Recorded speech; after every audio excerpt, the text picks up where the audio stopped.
jack of all trades, but in my opinion, the master of none. That's the best way to put it. That's what my the master of enjoyment. Yeah, okay. But I'm saying, and I understand the master of enjoyment, yes. But they don't really, in my opinion, that's the only thing they excel at. And someone may say, some of you guys may say, well, that's all I want, right? That's all I'm looking for. Pleasant. I agree with that. But this is great, dude. This is perfect to lay this out like this for the people, because it's so confusing to come to the understanding that we just came to, which is that how we each enjoy a different thing in hi-fi, and are fed a different way. We are, all the time. And the other thing, too, that we're not taking into consideration is that my rig is not 1 amp. I use 4 different amps per side. Right. So I use 8 amps total. I use an AGD on my tweeter, which is freaking phenomenal. I use a Roland for my mid and my bass, and I use a Danny Ritchie thing for my sub. That's going to change in a little bit, Gotcha. But that's for my low bass. So I optimize each frequency range with a different amplifier. So therefore I get, in the end, it's a complete picture. So your system is much more complicated than mine. For sure. See, that's and we could say, see, here you're saying yours is more precise, but in many ways mine could be more precise, because each driver has its own amp. And I use what's optimized for that frequency range. But you're also handpicking amplifiers that you love for each particular task. Of course. So essentially you're tuning. Because I know everything. So you're tuning the flavoring of the presentation, because you're choosing an amp that you like for the highs. Absolutely. And so that's what. So you're same here. I'm not tuning with that amplifier. That amplifier has no. As a matter of fact, my amplifier, as I just explained to you all, I can still tell is a digital. We still are listening to a DAC through my amplifiers. What a bummer. Right? No. I mean, say, just for the sake of conversation. So, okay? Sure. Just for the sake of conversation. So I understand the argument here, but when I look at a system, and I listen to rock, and I listen to pop, and I listen to jazz, and then my mind tells me, okay, Jay, we're watching the same goddamn movie. It's just different words. I get bored. You gotta listen deeper into the music. Well, yes, I understand that, but that's kind of what my mind tells me. We're listening to the same the same thing. It's just a different. Give you some time, buddy. And I didn't realize that aspect of things. And by the way, this could change down the road, where I may go into the direction in which you are, which is you're in, which is softer presentations. I may, right? Because after a while, you guys know today you like this, and then tomorrow you're into tubes, and then the next year you're into solid state again. So we have these crazy moments. We are emotional, and we tend to change our perception of what sounds good. What happened to me was that I simply love the beauty of the Luxman, love the engagement factor, but over time I realized that I just homogenize everything. Yes. I have injected, I have put perfume, and I smell the same thing over and over, and I get bored of it. Yes, and so do I. So I go 4 amps per side, because I get bored of one thing like that.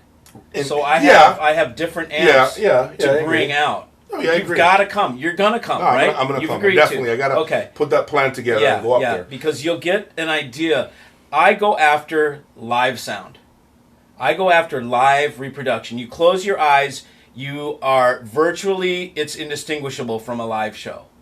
That's my thing. This is recording studio, accuracy, tight, Tight is one word I would use for the bass. I agree. And mine's more open and just huge, and just it's just a different thing. You got to come up and listen, then we can discuss more. I definitely like that idea. Yeah. One thing I want to say in regards to cable, which the cable conversation we never finished off on our last video. We said we were going to listen some more and then come back to give people an update as far as. Oh yeah. So. Yeah. One thing I can say about the cable conversation, the conversation we had And we did some more listening, guys. And yes, I read your comments. I know that it's not the right way to assess or evaluate a cable, which is to just drop it in the system and sit down and listen. We understand there's got to be they have to be settled. The cables need to be in the system for a few days and music playing through them. Guys, we understand that. But, for the sake of time, we really can't do that, right? So we basically give you a preliminary findings of what we heard in the room. And the bottom line is, we're having fun, man. This is for fun. And it's by the not way, for uptight. And it's for fun. Some of the comments on the videos have been very positive about how much fun they're having with us having this discussion. Cool. Because this is something that the audio industry doesn't do enough of. We should try mud wrestling. Yeah. I have about 100 pounds of you. At least 100 pounds of you. 100 at least. Dude. I'd have to get real slippery. But I think that the audio industry doesn't do enough of this. There's always a lot of writing, typing, shit, but you really don't get to see this. And I really hope that this is not the last time we do this. Hopefully I have the opportunity to come up to see you and then visit you and then give you my impressions. Maybe grab one of my crazy components and drag it up there. For sure. And then let you hear it in your system and insert it in your system so we get a better feeling. Yep. Now, that said, let's circle back. Let's begin actually the conversation about DACs real quick. Okay. So we heard your playback design $22,000 DAC. We heard my MSB. Yeah. Let's talk about our DACs now. We're going to give you guys an opinion from inside the room. I want you to go ahead and tell me now. I'm going to put you front and center before I go into my personal opinion, my view on what I heard. Okay. Give them what you heard. Okay, so I would playback design. Go ahead. Okay. What you heard, both. You talk about both. Okay, so what I would say is, and I'm just going to keep this short and sweet. It's basically just what we were talking about. I think the playback designs sounds more organic. It's more to me just like what's that? More organic. Yeah. I think so. I think it's the MSB to me is more analytical. Yeah. It doesn't sound the MSB from what I heard, and we'll listen back. We recorded it, so we can listen back. The recordings will be dropping. You guys will be part of this, by the way. You guys will be hearing the recordings that we took. I took a better recording than you did, though, because I had the mic. Because you have the Shure mic, so or whatever. I will be. But what I'll do before you continue, I will post videos of what we heard here, but I'm not going to disclose what's what. I'm not going to do that. You guys are going to vote on the comments. Yep.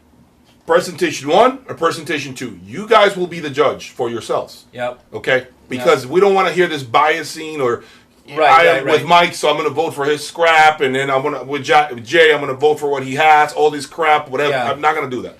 1 and 2, you guys vote. Yep. Continue. Yep. And so you found it more organic. Really? Yes. So it wasn't as painfully, excruciatingly accurate like we were talking about.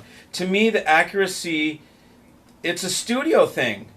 That thing is like a studio piece. It's like it's a tool, like a production tool, you know? I mean, it's like you hear every freaking layer and every little thing, and to me I'm not connecting with the music as much as I do with the playback. The playback, for whatever reason it is, maybe it's worse and I connect with a worse stack, okay? It could be anything. But I connect with the playback better than I connect with the MSB. It just makes me feel better.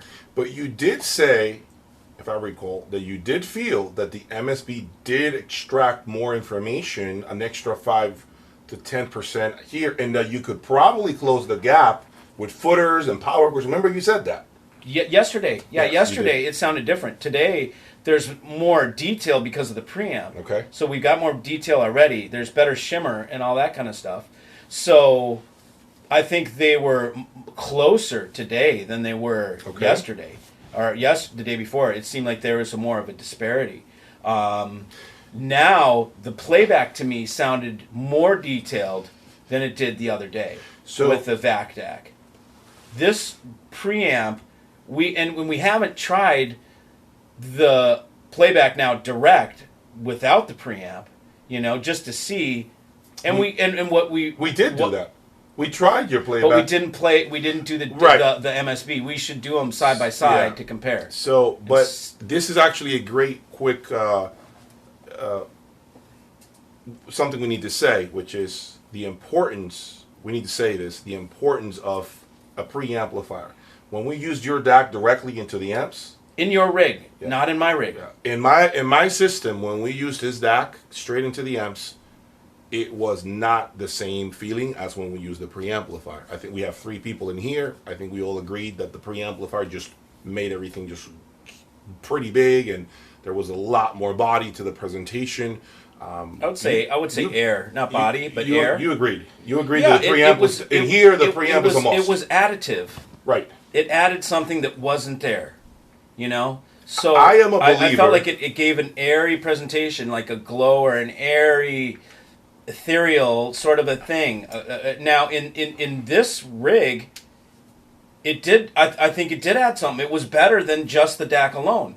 In my rig, using a NAT top of the line preamp, it's better without the NAT, and the NAT is a sickly good preamp. It's world class. So what we'd have to do is have you bring some stuff, drive up, bring some gear, and then let's try it in my rig and see how it works in my rig. So I am a believer in a preamplifier. Preamplifiers for me are part of a well-designed system. Okay? Preamplifiers are. So I'm going to leave it at that. Bottom line is, you like your playback better than the MSB? I do. I personally feel the MSB went a little farther than the playback, in my opinion. It added more resolution. It had more things happening. I feel like certain songs, when they started, were far more explosive in the beginning, telling you that it was just a much more dynamic song. The playback design was great.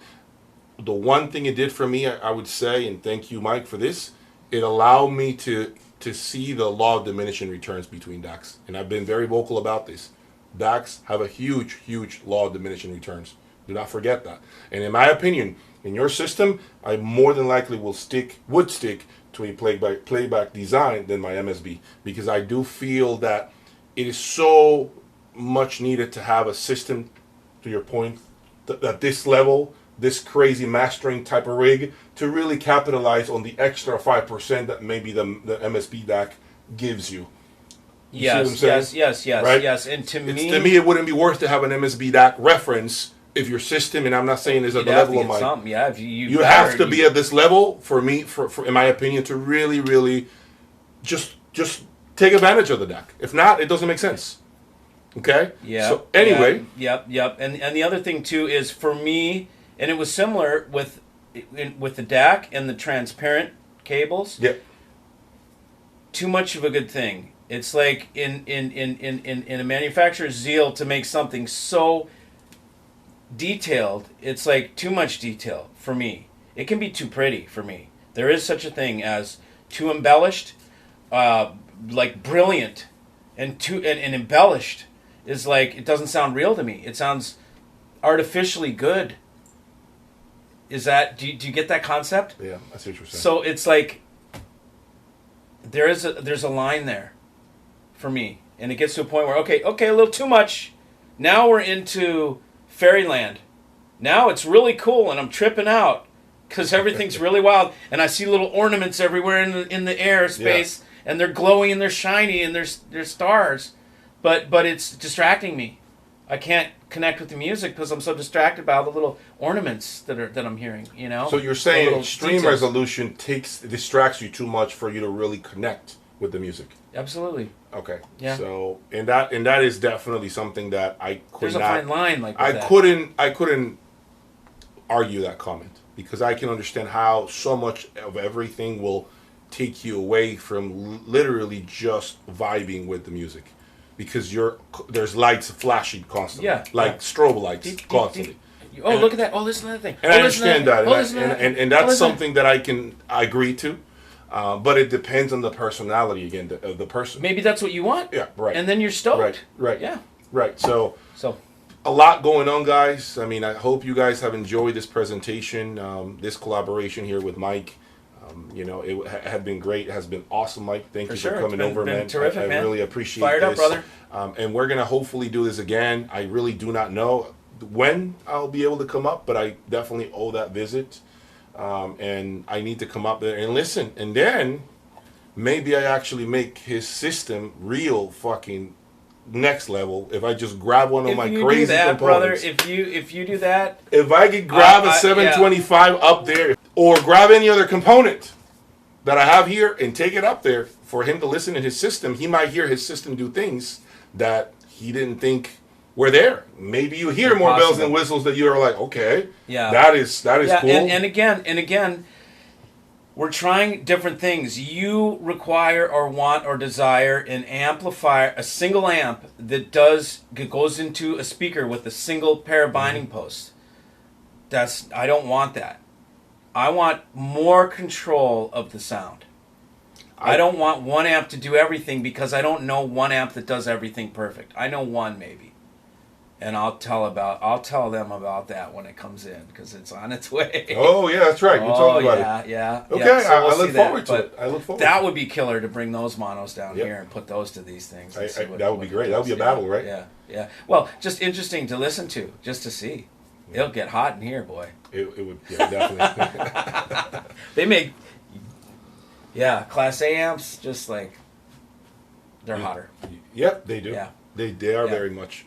So, anyway, guys, thank you for your joining. time. Thank you for everything. This man's got to go. Appreciate all the love and support that you guys give us. So, continue to share our videos and stay tuned for more. There's a lot more to come. Thanks again. See you.